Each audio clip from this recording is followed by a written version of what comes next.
The massive crystal halls of Nexus Prime buzzed with the usual mix of alien voices. Representatives from hundreds of worlds filled the curved seats of the Galactic Council chamber. Some floated in clear tanks filled with glowing liquid.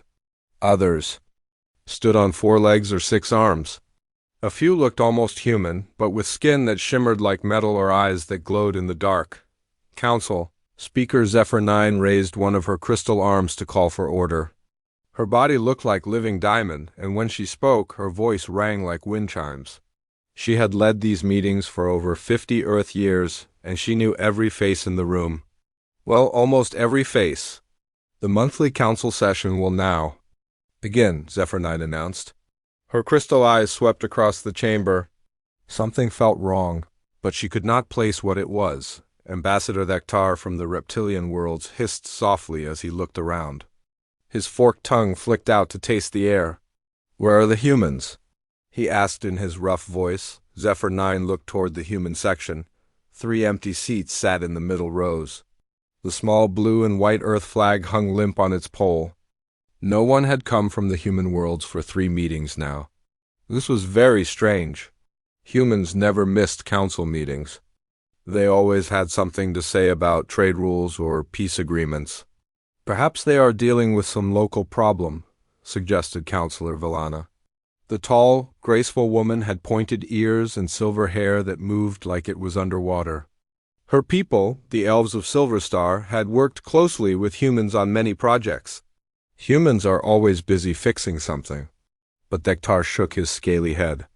"My traders report that human space stations are empty.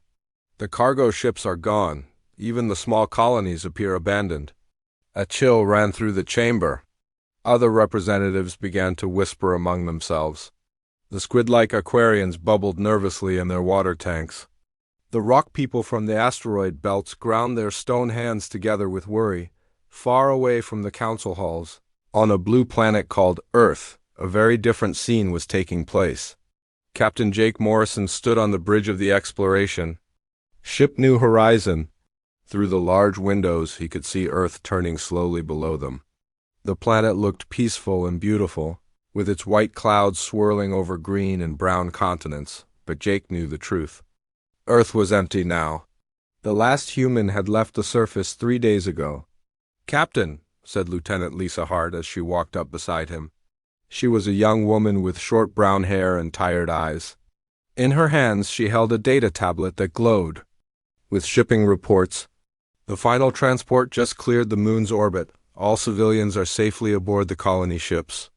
Jake nodded without taking his eyes off Earth. "What about the automated systems?" "All shut down, sir. The weather stations, the communication arrays, the defense satellites, everything is offline." Lisa paused. "Are you sure we should leave it all behind?" Jake finally turned to look at her. He was a man in his 40s with gray starting to show in his black hair. He had spent most of his life working with the Galactic Council, trying to make peace between different alien races. He had written trade agreements and solved disputes. He had even helped design the communication networks that connected thousands of worlds, and for all that work, humans were treated like junior partners. Like children who should be seen but not heard. "We gave them everything," Jake said quietly. "Our technology, our ideas, our time. We solved their problems and fixed their mistakes." "And what did we get back?" Lisa knew the answer. She had been there when the Council rejected the human proposal for better medical research. She had watched alien representatives ignore human warnings about the war brewing in the outer systems. She had seen how other species took credit for human inventions. "Empty promises and pat answers," Lisa said. "Exactly."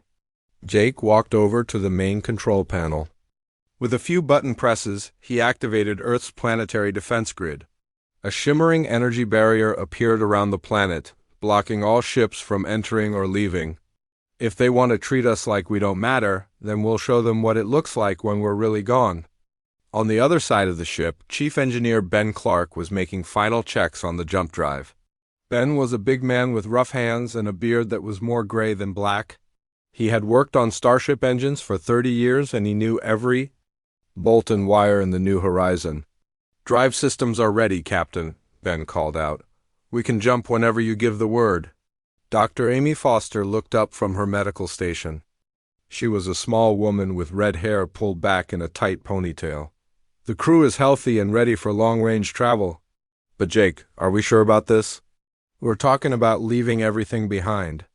Our history, our homeworld, everything. Humans have built." Jake understood her worry. This was not an easy choice. But humans had tried working within the council system for over a century. They had followed the rules, paid their taxes, and contributed to galactic society. And still, other species treated them like newcomers who had not earned their place. "Hey, me. What did you tell me about the medical research?" Jake asked. Dr. Foster's face grew dark. "The council rejected our cure for the Zephyrian plague. They said human medicine was too experimental to trust." "And Ben, what happened with your engine?" "Designs?" The engineer spat on the floor. "They said human technology was too dangerous for other species to use. Then the Centaurians stole my plans and claimed they invented fusion drives." "And Lisa, remind me about the peace treaty with the insectoid swarms." Lieutenant Hart's jaw tightened. "The council said humans were too young to understand complex diplomatic relationships. They gave the mediation job to the elves instead. The war started 2 weeks later." Jake looked around at his crew. "These were good people who had given their best years to serving the galaxy. They deserved better than being treated like second-class citizens. The council has made their choice," Jake said. "They don't want our help. They don't trust our judgment. They don't value our contributions. So we'll go somewhere they can't ignore us or dismiss us. We'll build something better." He turned back to the command chair and sat down. "Ben, power up the jump drive. Lisa, set course for the Andromeda spiral arm. We're going to find a new home." "But Captain," Amy said, "that's completely unexplored. Space. We don't know what's out there." Jake smiled for the first time in weeks. "That's exactly the point. No council rules. No alien politics, no one telling us what we can't do. Just humans doing what we do best." He pressed the communication button that connected him to all the human ships scattered throughout space. "All vessels, this is Captain Morrison. Operation New Beginning is now active. Jump drives online. See you on the other side." The New Horizons engines hummed with power. Around Earth, dozens of human ships began to glow with the energy of their jump drives. In a flash of light that lit up the solar system, the entire human fleet vanished into deep space. Earth continued turning in its orbit, empty and silent. The defense grid flickered around the planet like a soap bubble, keeping all visitors away. For the first time in over 1,000 years, humanity was truly alone, and in the council chambers of Nexus Prime, Zephyr 9 was about to discover that some absences are more important than anyone realizes. 3 months had passed since the humans vanished from galactic space. The first sign that something was seriously wrong came during the weekly trade meeting on Nexus Prime. Ambassador Thektar slammed his clawed fist on the metal table, his yellow, reptilian eyes blazed with anger as he looked around the room at the other trade representatives. "This is impossible," he hissed through his sharp teeth. "My cargo ships are stuck in 7 different star systems because the supply computers have stopped working." The other aliens in the room shifted uncomfortably. Lilana, the silver-haired elf representative, leaned forward in her chair. Her usually calm face showed worry lines around her ancient eyes. "What kind of problems are you having?" Thektar pulled out a data pad and threw it on the table. Numbers and charts filled the screen, all showing red warning symbols. "The automated supply system that tracks food and medicine shipments across the reptilian worlds has crashed. Every few days it sends all our grain ships to the same planet while other worlds starve. Last week, it ordered 40 million medical kits to be sent to an empty moon." The furry canine representative, Commander Barktos, whined softly. His dog-like face was full of concern. "We are having similar problems. Our transport computers keep sending ships to planets that do not exist. 3 of our freighters were lost because they jumped to coordinates that led them into the middle of a star." Lilana felt a cold feeling growing in her stomach. "When did these problems start?" "About 6 weeks ago," Thektar replied. Right around the time the humans stopped showing up to meetings. The room fell silent. Everyone was thinking the same thing, but no one wanted to say it out loud. Could the human disappearance be connected to all these supply problems? Dr. Kalanara, a blue-skinned Aquarian who floated in a special water suit, spoke up in her bubbling voice. My medical teams have been studying these supply system crashes.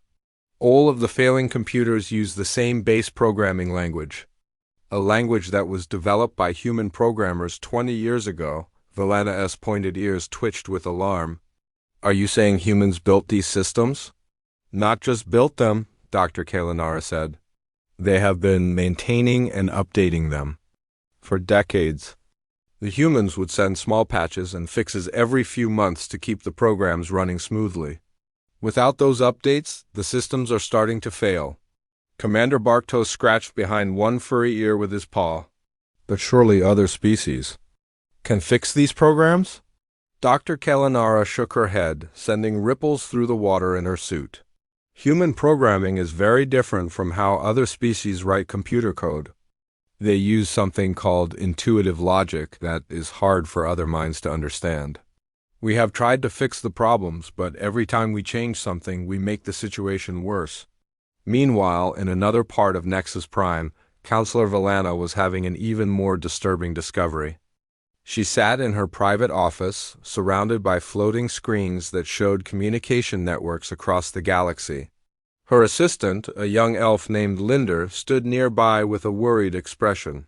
The quantum relay stations are starting to fail, Linder reported. 7 major communication hubs have gone offline in the past month. The ones that are still working are showing strange delays and message corruption. Valana studied the data with growing alarm. The quantum communication network connected thousands of worlds across the galaxy. Without it, star systems would be cut off from each other. Trade would stop. Military coordination would be impossible. The entire galactic civilization depended on these communication links.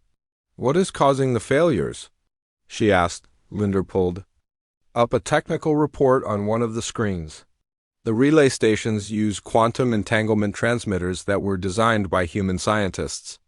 The technology is incredibly advanced, but it requires constant fine-tuning to account for gravitational changes and stellar drift. And let me guess, Valana said with a sinking feeling, only humans know how to do that fine-tuning. Yes, Counselor, Dr. Carl Mitchell from Earth was the chief engineer for the entire network. His team would adjust the quantum frequencies every few weeks to keep all the relays in sync. Without those adjustments, the quantum entanglement starts to decay. Valana felt like the floor was falling away beneath her feet. How long before the entire network collapses? Linder checked his calculations. At the current rate of decay, we estimate 6 months before total communication breakdown. Across the galaxy, the news got worse as the day went on. Reports flooded in from across galactic space about systems that were failing without human maintenance. The Crystalline Empire reported that their digital cities were experiencing massive data corruption. The insectoid swarms discovered that their hive mind communication networks were breaking down. Even the advanced Centaurian Navy found that their ship computers were making navigation errors that evening. Valana called an emergency meeting of the Inner Council. The most important representatives from each major species gathered in the crystal dome at the top of Nexus Prime. Through the transparent walls, they could see the lights of the massive space station stretching out in all directions. Council. Speaker Zephyr 9 stood at the center of the group, her crystal body reflecting the starlight from outside. We have a serious problem, she announced in her chiming voice. It appears that human involvement in galactic infrastructure was far more extensive than anyone realized. She gestured to a floating hologram that showed the galaxy with thousands of red warning lights. These are all the systems that are currently failing or showing problems.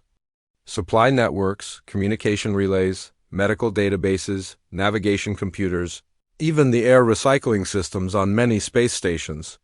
All of them were designed, built, or maintained by humans. General Korvax, a tall Centauran with blue skin and silver armor, crossed his forearms. How is this possible?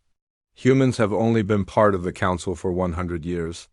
How could they become so important to our infrastructure? Zephyr 9 displayed a new set of data. Because they were the only species willing to do the boring, unglamorous work that keeps civilization running.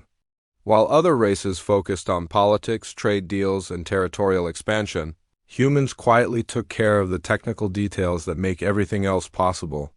Dr. Kalanara floated forward in her water suit.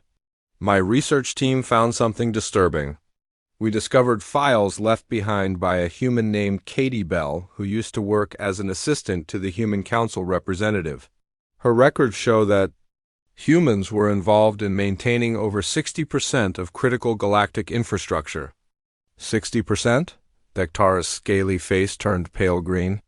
That cannot be right. I am afraid it is, Dr. Kalanara continued. Humans designed the medical protocols used in hospitals across 200 worlds. They wrote the software that controls fusion reactors on industrial planets. They created the algorithms that manage food distribution for billions of beings. They even designed the translation systems that allow us to communicate with each other during these meetings. The room fell into stunned silence.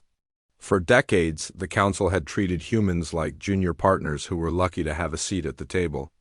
But the truth was that humans had been holding galactic civilization together with their quiet competence and technical skills. Valana spoke first, her voice barely above a whisper. We took them for granted. We did more than that, General. Korvax admitted reluctantly. We dismissed them, ignored their advice, treated them like children who did not understand how the galaxy really worked. Council Speaker Zephyr 9 looked around at the faces of the most powerful beings in the galaxy. For the first time in her long life, she saw real fear in their eyes. The question now is, what do we do about it? How do we fix the damage we have caused? But no one had an answer. The humans were gone, vanished into deep space without leaving any trace of where they had went. And with each passing day, the galaxy was falling apart a little bit more. Outside the crystal dome, the lights of Nexus Prime flickered slightly as another power management system failed. The greatest civilization in galactic history was learning a hard lesson about the value of the people they had ignored for so long. 6 months after the humans left, the galaxy was falling apart. On the trading world of Commerce Station Alpha, chaos ruled the markets. The massive space station that had once been the center of galactic trade was now a maze of broken systems and confused aliens. Smoke poured from the central computer core as technicians from a dozen different species ran around trying to fix problems they did not understand. Trader Ziklos, a green-skinned Orion merchant, stood in front of a bank of trading computers that were flashing red warning lights. His 3 eyes were wide with panic as he watched his life savings disappear. The computer just sold all my rare metals for the price of scrap iron, he shouted at a nearby technician. Fix this now. The technician, a small gray creature with 6 arms, worked frantically at the control panel. I am trying, sir, but the trading algorithms have gone completely mad. Yesterday they bought 10 million tons of ice and tried to sell it to a desert planet for the price of diamonds. The system keeps making trades that make no sense. Across the station, similar scenes played out hundreds of times. The automated trading systems that had once made billions of transactions smoothly every day were now destroying the galactic economy. Ships full of valuable goods were being sold for almost nothing. Essential supplies were being priced so high that entire planets could not afford them. In the station's control room, Director Valtesh paced back and forth on his 4 legs. He was a tall, thin alien with purple skin and a head that looked like an upside-down triangle. For 30 years, he had managed Commerce Station Alpha without any major problems. Now he felt like he was trying to stop a flood with his bare hands. Sir? Called out his assistant, a young canine female named Upara. We just received another complaint from the Crystalline Empire. The trading computers sent them a shipment of water to their silicon-based worlds. Valtesh groaned and held his head. In his hands, water is poison to crystalline beings. Did anyone die? No, sir, but 3 of their cities had to be evacuated when the water vapor got into their atmosphere.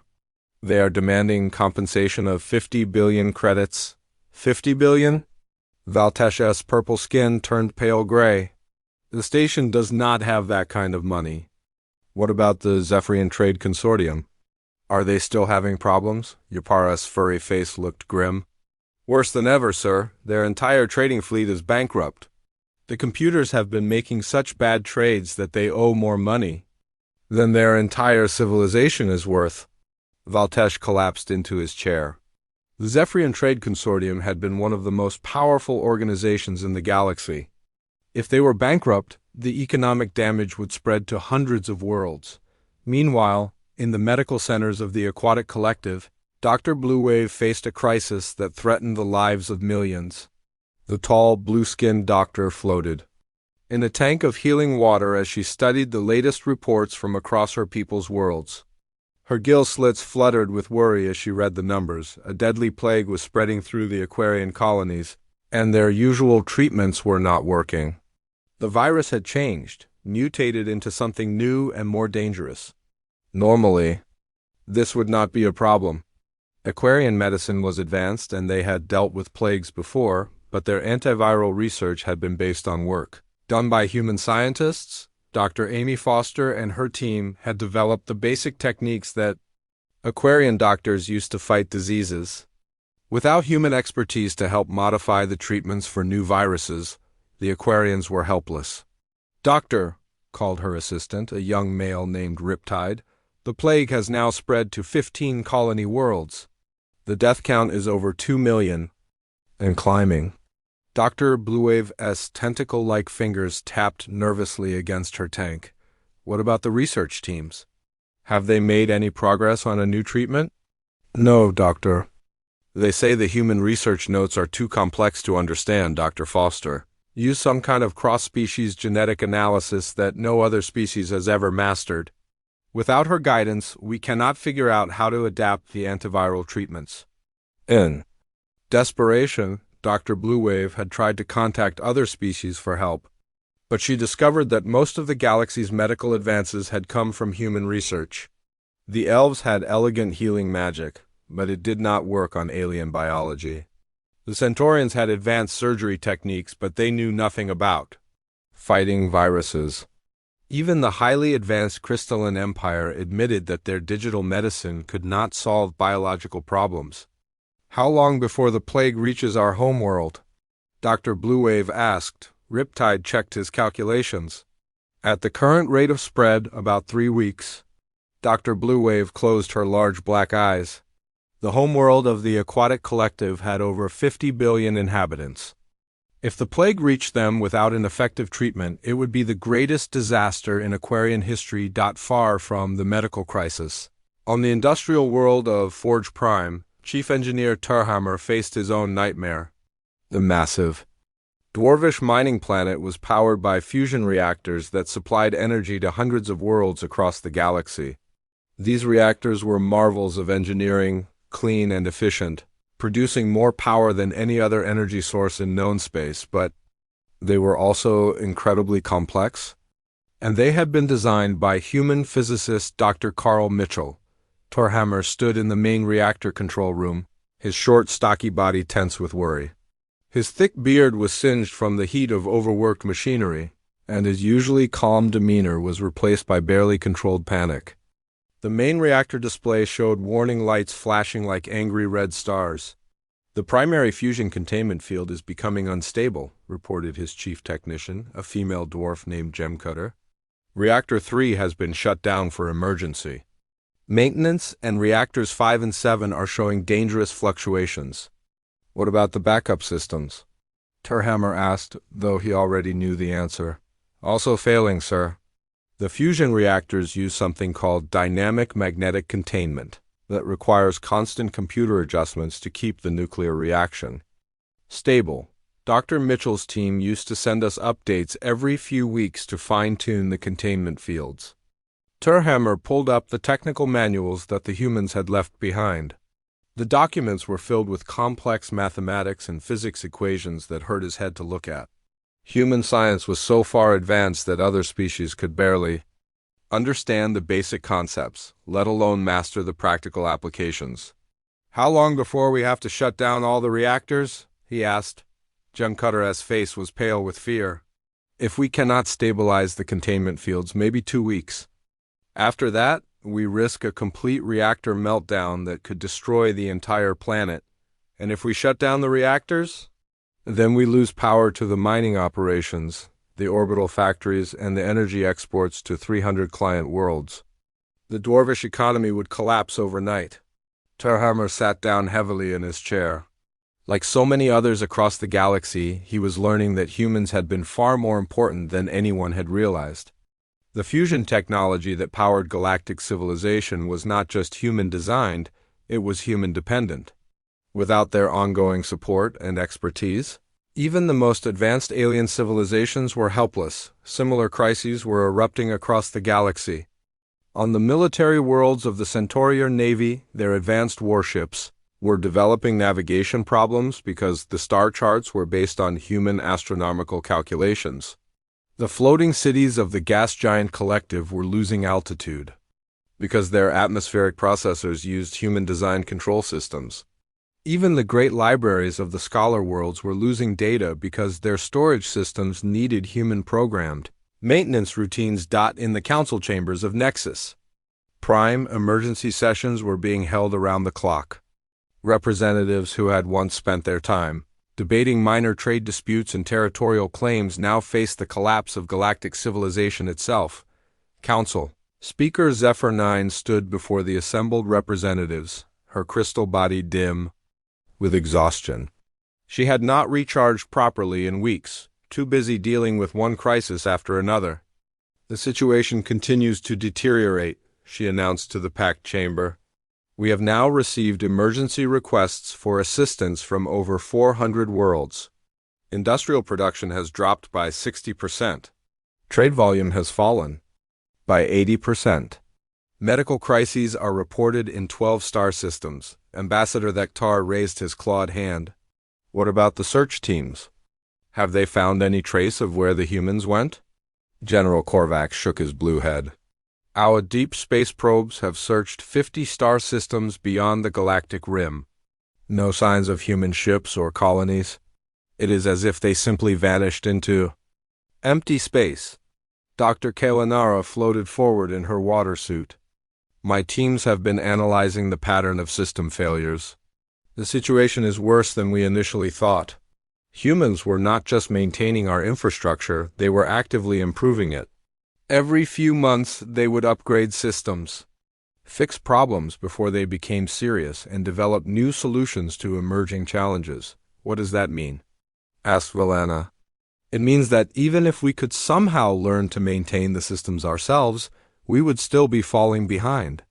Human technology was advancing faster than any other species could follow." The emergency meeting in the Grand Council chamber lasted for 3 days. Representatives from every major species in the galaxy gathered to discuss the growing crisis. The chamber was filled with desperate voices speaking in dozens of different languages, all saying the same thing: find the humans before it was too late. Fleet Admiral Korvax stood at the center of the room, his tall blue form imposing in silver military armor. His 4 arms gestured at the massive star map floating above their heads. Red dots marked failing systems across the galaxy, and there were more red dots every hour. "The Galactic Council hereby authorizes Operation Deep Search," Admiral Korvax announced in his deep voice. "This will be the largest search mission in galactic history. We will send exploration fleets to every corner of unexplored space until we find the humans." Council Speaker Zephyr 9 stepped forward, her crystal body gleaming under the chamber lights. "Admiral, you will have unlimited resources for this mission. Every species will contribute ships, supplies, and personnel. The survival of galactic civilization depends on bringing the humans back." In the weeks that followed, the greatest armada ever assembled prepared to launch from Nexus Prime. Ships from hundreds of worlds gathered in space around the massive station. Sleek elven cruisers with silver hulls floated next to blocky dwarf mining vessels. crystalline empire ships that looked like flying jewels, shared space with the organic-looking vessels of the Plant Collective.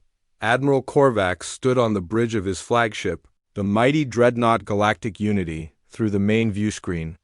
He could see nearly 1,000 ships spread out in formation. Each one was equipped with the most advanced sensors available, programmed to search for any trace of human technology or energy signatures. "All fleet commanders, this is Admiral Korvax," he spoke into the communication system. "We launch in 1 hour. Remember, we are not just searching for missing people. We are searching for the future of our civilization." The search fleets spread out across the galaxy and beyond, following any lead they could find. Some ships investigated old human colonies that had been abandoned years before. Others followed the faint energy trails left by human ships when they jumped to faster-than-light travel. A few brave crews even ventured into the dangerous regions beyond the galactic rim, where unknown dangers lurked in the dark between stars, but no matter where they looked, the humans seemed to have vanished completely. It was as if an entire species had simply disappeared from existence, far away from the desperate search. In a distant part of space that no galactic map had ever charted, something very different was happening. On a world of green forests and blue oceans, human civilization was not just surviving, it was thriving. Colonel Ben Clark stood on a hill overlooking the city of New Hope. The first major settlement on the planet humans had named Haven, the city.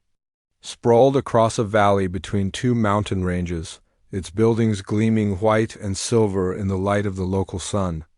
But these were not ordinary buildings. Human architects had designed structures that seemed to grow from the landscape itself, blending technology with nature in ways that would have amazed the aliens back in the galaxy. "How many people are we up to now?" Ben asked his assistant, Captain Kate Ryan. She was a young woman with blonde hair and bright green eyes, holding a data tablet that showed population statistics. "Just over 2 million on Haven, sir," Kate replied. "Plus another million spread across the other colony worlds we have established in this system. The growth rate is incredible. People seem happier and more productive here than they ever were." Under the council, Ben nodded as he watched flying vehicles move smoothly between the city buildings. Unlike the clunky, pollution-spewing transports used in galactic space, human vehicles on Haven were quiet and clean, powered by energy sources that the old civilization could never have imagined. "What about the research projects?" Ben asked. Kate's face lit up with excitement. "Dr. Nina Ross and her team have made breakthrough discoveries that would revolutionize galactic science. They have developed new forms of faster-than-light travel that are 10 times more efficient than anything the Council has, plus advances in medicine, energy production, and computer technology that are decades ahead of galactic standards." In the research district of New Hope, Dr. Nina Ross was indeed making discoveries that would have seemed like magic to the struggling aliens back home. She was a small woman with curly brown hair and thick glasses, but her mind was one of the sharpest in human space. Her laboratory was filled with equipment that hummed with quiet energy, machines that could manipulate matter at the atomic level. "The quantum field generators are working perfectly," she told her research partner, Dr. Sam Cooper. He was a tall man with graying hair who had once been the chief physicist for the human delegation to the Galactic Council. "We can now create stable wormholes that last for hours instead of seconds. That means we could establish permanent travel corridors between star systems," Sam said with amazement. "No more dangerous jumps through hyperspace. No more ships getting lost in the void between stars." Dr. Ross smiled as she adjusted the controls on her machine. "And that is just the beginning. Once we perfect the matter converters, we will be able to create any element we need from basic hydrogen. No more mining asteroids or stripping planets." For resources, the advances were not limited to technology. Human society on Haven had developed in ways that would have been impossible under the restrictive rules of the Galactic Council. Artists created beautiful works that combined human creativity with alien influences they had learned from their years in galactic space. Musicians composed symphonies that used sounds from a dozen different worlds. Writers told stories that captured the dreams and hopes of a species that had finally found freedom. In the government building at the center of New Hope, President Helen Moore met with her cabinet to discuss the progress of human civilization. She was a woman in her 50s, with silver hair and a calm, confident manner. Around the table sat the leaders of human society: scientists, engineers, military officers, and civilian administrators. The latest reports show that our productivity is up 300% compared to our time in galactic space, reported Economic Minister John Davis. Without the bureaucratic restrictions of the Council, our people are free to innovate and create at a pace we never thought possible. What about our defensive capabilities? President Moore asked Defense Secretary. Tony Miller, a former military officer with steel-gray hair, consulted his notes. Our new defensive systems are fully operational. If anyone tries to attack our worlds, they will face technology they cannot understand or counter. But more importantly, our stealth systems are so advanced that we remain completely invisible to any galactic search efforts. Good, President Moore said. How long can we maintain this secrecy? Indefinitely, Dr. Ross said from her seat at the table. Our quantum stealth technology bends space around our ships and colonies, making them invisible to any known detection method. As far as the galaxy is concerned, we simply do not exist. President Moore looked around the table at the faces of humanity's leaders. These were people who had spent decades trying to work within the galactic system, only to be ignored and dismissed. Now they had built something better. Something that proved human potential when it was not held back by alien politics and prejudice. The question we must ask ourselves, President Moore said slowly, is what we do when the galaxy finally finds us? Because they will find us eventually. Their civilization is collapsing without our support, and they will not stop searching until they locate us. Defense Secretary Miller leaned forward in his chair. Our intelligence networks still monitor galactic communications. The situation back there is worse than even we expected. Industrial production has dropped by 70%. Several species are facing extinction-level crises. They desperately need our help. But do we want to help them? Asked Dr. Ross. They had their chance to treat us as equals.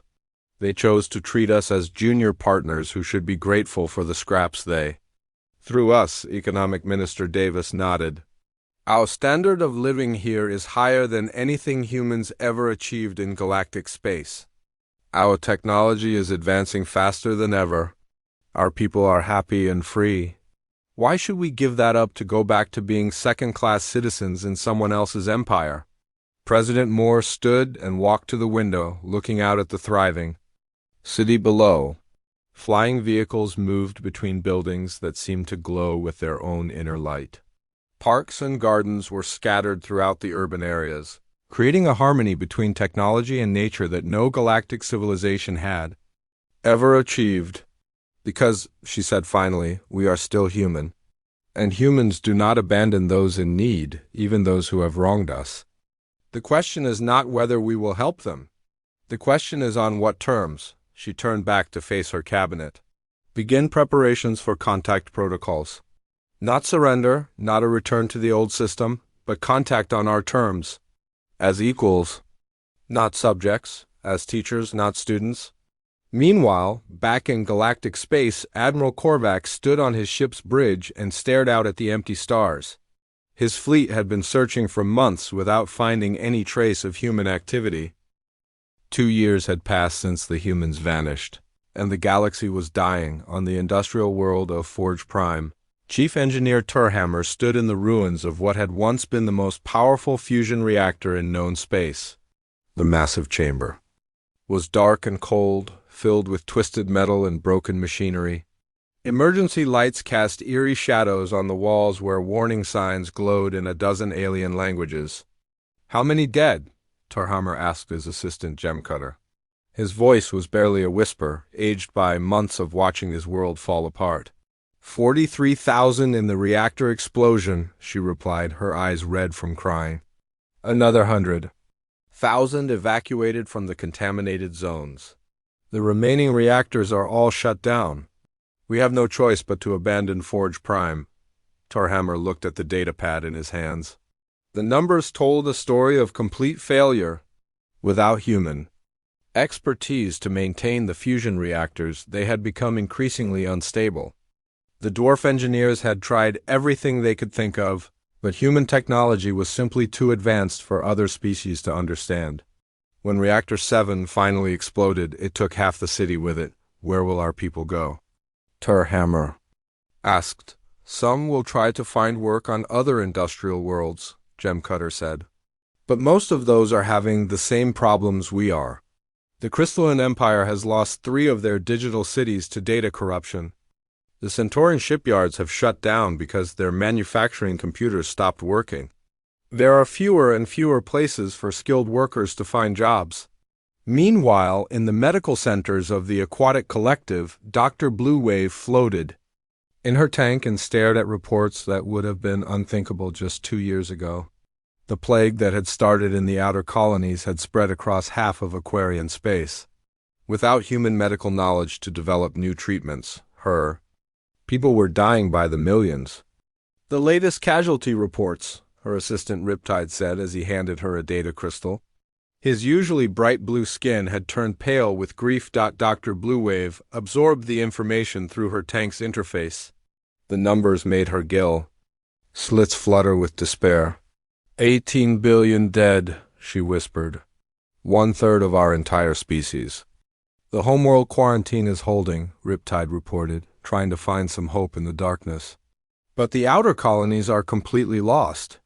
We have had to evacuate 12 worlds entirely. Dr. Blue Wave closed her large black eyes. She remembered the days when aquarium medicine was considered the best in the galaxy, when their hospitals treated patients from hundreds of species. All of that had been built on the foundation of human research, and without that foundation, everything had crumbled. What about the other species? She asked. Are they willing to share medical resources? Riptide's tentacles drooped with sadness. Everyone is dealing with their own medical crises. The insectoid swarms are fighting a fungal infection that is destroying their hive minds. The plant collective is suffering from some kind of genetic disorder that is causing their trees to wither and die. Even the elves, with all their healing magic, cannot cure diseases they do not understand. But the medical and industrial disasters were not the worst of the galaxy's problems. The real catastrophe was political, without human diplomats to mediate disputes and maintain peace treaties. Old conflicts were erupting into open warfare on the border between insectoid and feline territories. Massive battle fleets faced each other across the void of space. Admiral Buzzclick of the insectoid swarm stood in the command center of his hive ship, his compound eyes focused on the tactical display. Hundreds of feline warships hung in space just outside weapon range, their sleek hulls gleaming with predatory menace. The felines refused to honor the mining rights treaty, reported his second-in-command, a smaller insect with rapidly clicking mandibles. They claimed the asteroid belt belongs to them by right of first discovery. Admiral Buzzclick's antennae twitched with anger. That treaty was negotiated by human diplomat Greg Walsh 15 years ago. It clearly states that the asteroids belong to whichever species can mine them most efficiently. The felines say that without humans to enforce the treaty, it is no longer valid. They are demanding we withdraw from the entire sector. Admiral Buzzclick looked at the display showing thousands of ships on both sides. This was exactly the kind of dispute that humans have been so good at solving. They would have found a compromise that satisfied both species, or at least prevented a war. But humans were gone, and no other species had their talent for diplomacy. Signal the fleet, Admiral Buzzclick ordered. Prepare for battle. If the felines want war, we will give them war. Similar conflicts were breaking out across the galaxy. The reptilian hegemony fought the Canine Federation over trade routes. The gas giant collective battled the rock dweller alliance over mining rights. Even peaceful species like the scholar worlds found themselves drawn into conflicts as old alliances collapsed and new enemies emerged. In the council chambers of Nexus Prime, emergency sessions were held every day, but they accomplished nothing. Without human mediation, the different species could not agree on anything. Meetings that had once lasted hours now dragged on for days as representatives argued over points that humans would have resolved in minutes. Council. Speaker Zephyr 9 stood before a half-empty chamber. Many species had stopped sending representatives altogether, focusing their resources on dealing with crises at home.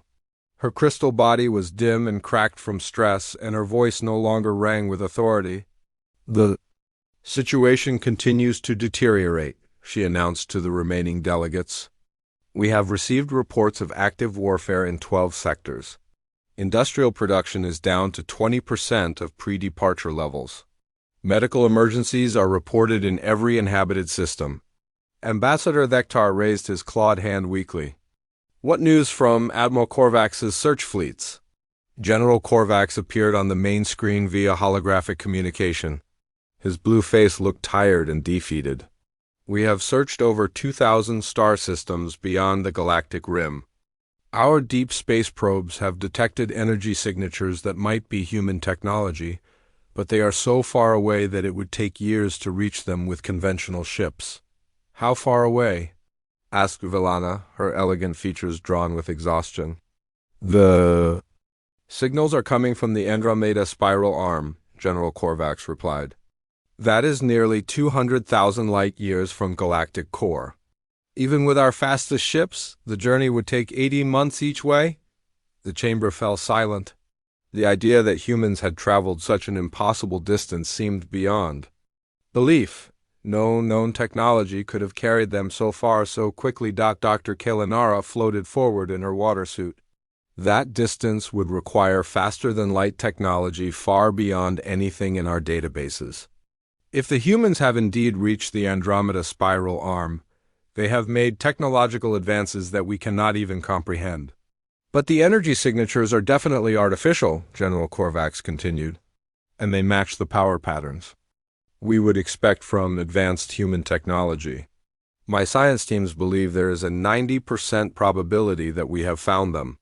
Hope flickered in the crystal chamber for the first time in months.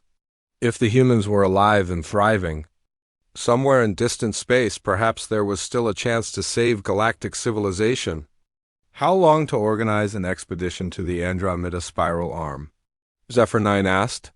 "With our current technology, we could assemble a fast diplomatic mission in about 6 weeks, General Korvax replied. "But the journey itself will take over a year. And we have no guarantee that the humans will be willing to help us after everything that has happened." Villana spoke up from her seat. "What choice do we have? Every day we delay, more systems fail and more people die. If there is even a small chance that the humans will help us, we must try." Around the chamber, the remaining representatives nodded in agreement. They had learned too late the value of the species they had dismissed and ignored. Now their only hope was to find the humans and somehow convince them to return, but deep in their hearts, they all knew the truth. Why would humans want to come back to a galaxy that had never appreciated them? Why would they leave whatever paradise they had built for themselves to help the very people who had driven them away? The answer to those questions lay in the distant reaches of space, where human civilization had grown beyond anything the galaxy could imagine. And soon, very soon, the first contact between humans and their former allies would determine the fate of billions of lives across the stars. In the vast emptiness between galaxies, Admiral Korvax's fastest scout ship began its long journey toward the unknown. On board were the galaxy's most skilled diplomats and its most desperate hopes. They were traveling toward a meeting that would change everything, though they had no idea what they would find when they arrived. Behind them, the galaxy continued its slow collapse, counting the days until salvation might come from the very people it had lost. After 18 months of travel through the dark void between galaxies, Admiral Korvax's diplomatic ship finally arrived at the coordinates where the energy signatures had been detected. What they found there took their breath away, the Centaurian. Admiral stood on his ship's bridge, his forearms trembling as he stared at the main view screen. Before them stretched a sight that defied everything he thought he knew about galactic civilization. Dozens of space habitats floated in perfect formation around a bright yellow star. Each habitat was the size of a small moon, covered in gleaming cities and green parks. Ships moved between them in smooth, silent streams, their designs unlike anything in galactic space. "By the 4 moons of Centauri," whispered his communications officer, a young female named Starbright. "Captain, are you seeing this?" "I see it," Admiral Korvax replied, his voice filled with wonder, "but I do not believe it." The space habitats were clearly human in design, but they were far more advanced than anything humans had ever built while they were part of the Galactic Council. Massive solar collectors gathered energy from the star and transferred it through beams of pure light. Floating gardens the size of continents rotated slowly in space, their surfaces covered with forests and lakes that sparkled like jewels.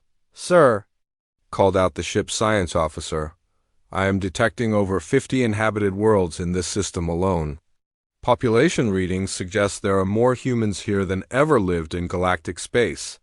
Admiral Korvax felt his heart sink. If humans had built all this in just 2 years, what did that say about their capabilities? How had the galaxy ever thought they could treat such an advanced species as junior partners? "Incoming transmission," Starbright announced. "It is coming." From the largest space station. On the view screen, the image changed to show the interior of what looked like a command center. But this was not the cramped, cluttered control rooms that Admiral Korvax was used to seeing on galactic ships. The human command center was spacious and elegant, with large windows that showed the star system stretching out beyond. Plants and artwork decorated the walls, making the room feel more like a garden than a military facility. A woman appeared on the screen. She had silver hair and calm, intelligent eyes. She wore simple civilian clothes instead of the military uniforms that galactic leaders preferred. Behind her stood several other humans, all looking relaxed and confident. "I am President Helen Moore of the Human Colonial Federation," the woman said in a clear, steady voice. "Welcome to the new Terra system, Admiral Korvax. We have been expecting you." Admiral Korvax struggled to find his voice. "President Moore, I am Admiral Korvax of the Galactic Council. I have come to speak with your people about the situation in our home galaxy." President Moore's expression remained polite but cool. "Yes, we are aware of the situation. Our monitoring stations have been tracking the collapse of galactic civilization for the past 2 years. Please transfer to our station so we can speak in person." An hour later, Admiral Korvax found himself walking through corridors that seemed to glow with their own inner light. The human space station was like nothing he had ever seen. The walls were covered with living plants that provided fresh air and beautiful colors. Art from dozens of different worlds decorated the hallways, showing that humans had not forgotten their time in galactic space. Even if they had chosen to leave it behind, he was led to a large conference room with windows that looked out over the star system. The room was filled with humans who looked healthy, happy, and confident. At the head of the table sat President Moore, flanked by her advisors. Admiral Korvax recognized some of them from the old council meetings. Dr. Nino Ross, who had once worked on galactic science projects, and Tony Miller, who had been a human military officer. "Please sit down," President Moore said, gesturing to a chair that had been specially made for Admiral Korvax's larger Centaurian body. "I understand you have traveled a very long way to speak with us." Admiral Korvax sat down carefully, still overwhelmed by what he had seen. "President Moore, I have come on behalf of the Galactic Council to ask for your help. Our civilization is falling apart without human knowledge and expertise. Billions of lives are at stake." President Moore listened patiently as Admiral Korvax explained the disasters that had befallen the galaxy. He told her about the reactor explosion on Forge Prime, the plague spreading through Aquarian space, the wars breaking out between species that had once been allies. He spoke of failing computers, collapsing economies, and the slow death of everything the galaxy had built over thousands of years. When he finished, the room was quiet for a long moment. President Moore looked around at her advisors, then back at Admiral Korvax. "Admiral," she said gently, For over a century, humans offered their knowledge, their skills, and their loyalty to the Galactic Council. We solved problems that other species could not solve. We maintained systems that kept civilization running. We mediated disputes and prevented wars. And how were we treated in return? Admiral Korvax's blue skin darkened with shame. You were treated poorly, dismissed, ignored. The Council failed to recognize your true value. More than that, said Dr. Nina Ross, leaning forward in her chair. We were actively held back. Our research proposals were rejected. Our technological advances were called too dangerous for other species to use. Our diplomatic solutions were dismissed as too simple. To work, Tony Miller nodded grimly. Every time we tried to share advanced technology or propose better ways of doing things, we were told to slow down, to wait, to follow the old established procedures. The Council was not just ignoring our contributions, it was actively preventing us from making the galaxy a better place. President Moore stood and walked to the window, looking out at the thriving human civilization beyond. So we left. And in 2 years of freedom, we have accomplished more than we did in a century of working within Council restrictions. She turned back to face Admiral Korvax. Look around you, Admiral. Look at what humans have built when we were free to pursue our full potential. Cities that float in gas giant atmospheres. Underwater colonies that house millions in perfect harmony with ocean life. Space habitats that produce more food and energy than entire planets. Medical technology that has eliminated every disease known to human science. Admiral Korvax felt overwhelmed by the scope of human achievement. It is incredible, but surely you understand that we need your help. Without human expertise, the galaxy is dying. Yes, President Moore said, returning to her seat. We understand. And despite everything that happened, we are still human. We do not abandon those in need, even those who wronged us. Hope flared in Admiral Korvax's hearts. Then you will return to help us? President Moore shook her head. No, Admiral. We will not return to the old system. We will not go back to being treated as junior partners in someone else's empire, but we are willing to help on our terms. She gestured to Dr. Ross, who activated a holographic display showing detailed plans and technical specifications. We will provide the technology and expertise needed to repair your failing systems. We will share our medical advances to cure the plagues affecting your people. We will even send diplomatic teams to help end the wars that are tearing the galaxy apart. That is wonderful, Admiral Korvax said, relief flooding through him. But President Moore continued, this help will come as part of a new arrangement. Humans will not rejoin the Galactic Council as members. We will work with you as equals, as independent allies who choose to cooperate because it benefits everyone involved. Tony Miller pulled up another display showing organizational charts. The Human Colonial Federation will establish embassies in major galactic centers. We will send teams of experts to work on specific problems. We will trade our advanced technology for resources and knowledge that benefit both our civilizations. Dr. Ross smiled. Think of it as a partnership between equals rather than a hierarchy with the Council at the top. Humans will contribute our expertise, but we will do so from a position of strength and independence, not as subordinates begging for recognition. Admiral Korvax thought about this proposal. It was not what the Council had hoped for. They had wanted humans to return and fix everything while accepting their old secondary status.